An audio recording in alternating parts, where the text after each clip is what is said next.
The last 100 years can easily match the chaos of today. A race riot was sparked by the killing of a black teen in Chicago. The first non-stop transatlantic flight took place from Newfoundland to Ireland.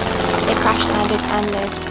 And England got its first British woman Prime Minister, the Iron Lady, Margaret Thatcher.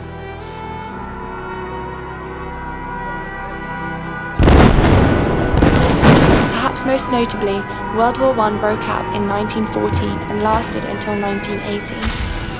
This brought destruction, hardships and disease, and these were not only contained to battlefields, but leached into city life.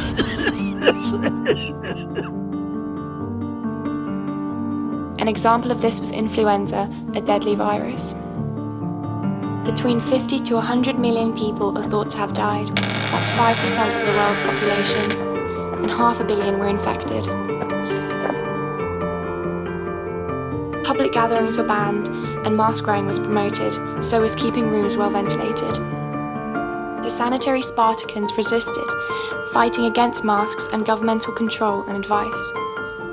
Most notably, there was a memorandum published in February 1919 advising on precautions against the disease. It talks of the golden rule of keeping generally healthy and mentions that the cause is unknown. But despite this, the guidance they managed to provide was very insightful, advising avoiding crowds, ill-ventilated rooms, and wearing warm clothes and masks. It also advises to avoid quack cures and drugs, giving false hope for avoiding infection.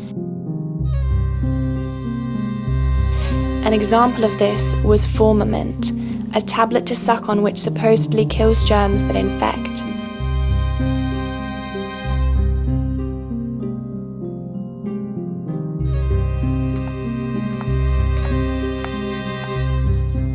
Both these documents are aimed at the wealthier, literate population as shown by the images in the Formamint advert and the bland, wordy and monotone layout of the memorandum. The advice given would have been lost on the poor who live in cramped, damp and cold homes. For those who simply couldn't afford to buy precautions, lived in disease and got no help. This is similar to developing countries today.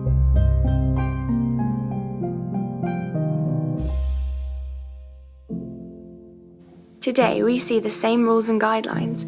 Schools, pubs, parks, and most public spaces were closed.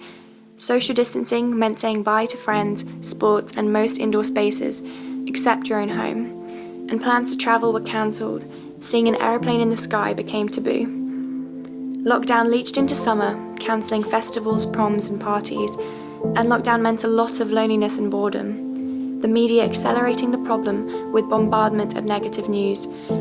But media brought a lot of goodness too. I've been walking a dog for my elderly neighbour for 5 months now. We've been clapping for the NHS and helping anyone who needs it in our village. None of that could have been arranged without technology and socials, all without leaving the house. Since rules remain near identical, what has changed? The answer, I think, is technology. We have faster responses, understanding of science, better equipment and medical resources. So even when media terrified the world of a real pandemic, media meant more and more hope in the reopening of a seemingly broken world.